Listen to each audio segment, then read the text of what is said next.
Hi, it's Sally. Remember, if you like these videos, please like and share. Now, on to today's question. Hello, it's Sally again, and it's time for another question for the guides. And this one's kind of interesting. It's about emotions. This time of year, a lot of people feel a lot of emotions, and there's a lot of funny acting out because of it. Either you're going to drink too much at the office party because of all the jealousies and pent up stuff that you've been feeling all year, or you're going to say something horrible to your brother or your sister or your sister in law or whatever. The thing is, it's a time where we spend a lot of time with people in a way we don't usually do. So it's going to push us up against stuff we don't normally do. So let's talk about emotions. And the question is, why are emotions so hard? Well, the first thing that they're coming up with why emotions are so hard is because they make you want to react to them. Emotions are designed as information to your brain, to your understanding, your frontal lobe, your understanding of what is going on in front of you. Information about how you can make a decision about what's best to do next or how to interpret what's going on. That's all emotions are. They're information coming from the outside that trigger a chemical reaction in your mind. That's all they are. Now, that goes on and does, a whole lot of other stuff, right? And there's a reason for that.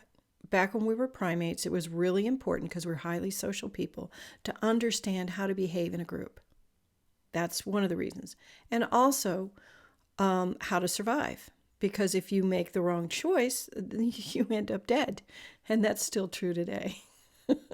I don't mean to laugh, but it really is. You make the wrong choice, you can end up dead.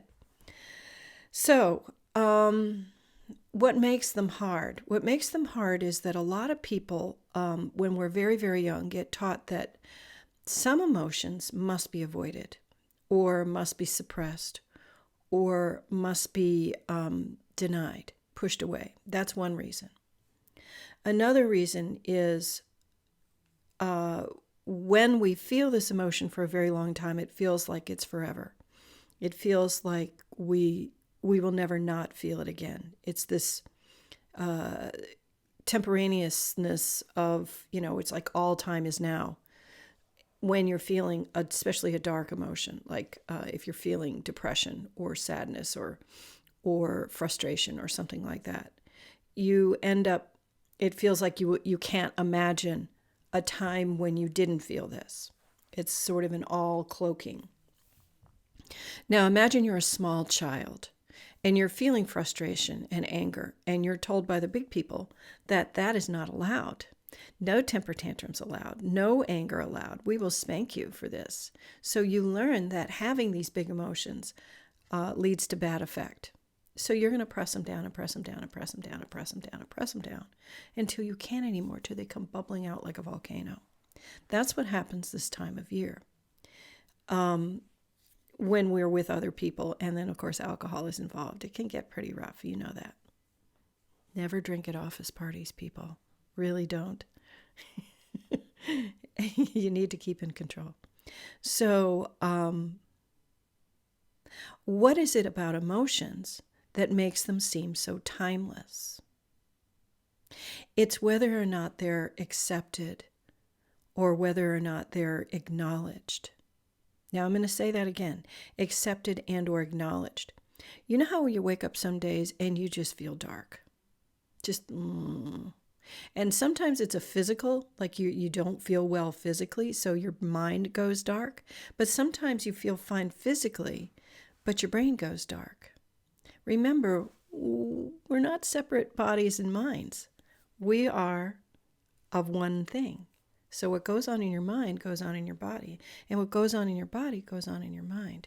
You can't separate them, no matter how much the medical doctors in the medical world want to do that. You can't do it. You are your mind and your body. So back to the point. When imagine waking up in the morning and you feel a darkness. And you don't know what it is. If you do this one little tiny thing, which is, what am I feeling? Simply, What am I feeling? Acknowledge it, face it, don't hide it, don't run from it, don't push it down, don't allow it to become part of you. Just acknowledge, what am I feeling? And have the conversation. Because when you acknowledge the feeling, i.e., receive the message, i.e., open the mail, it has been received and you can allow it to go. Now, in the case of anger, generally when you say, yes, I am feeling angry, it doesn't necessarily go away when you acknowledge it.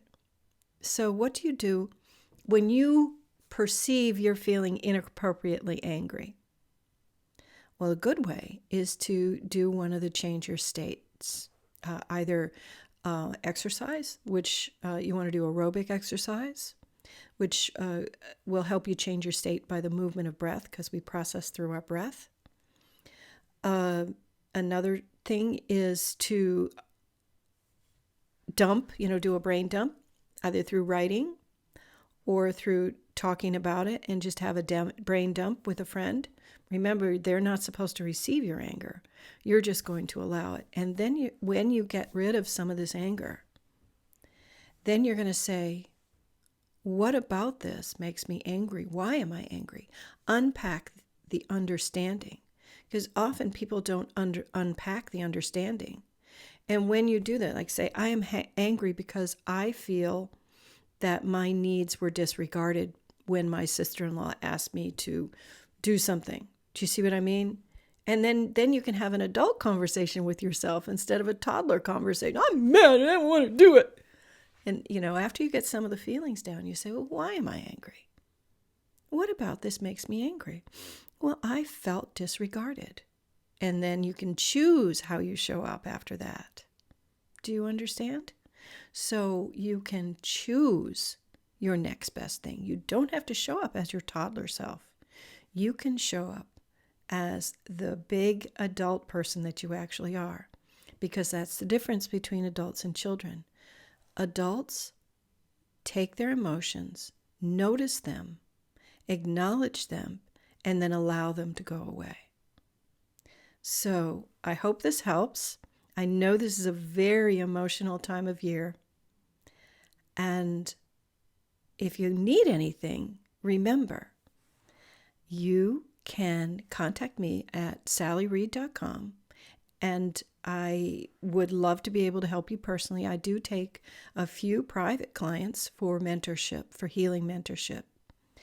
But also I have a free Facebook group where we interact as well. So make sure that you like and share this if it helps. Thanks so much.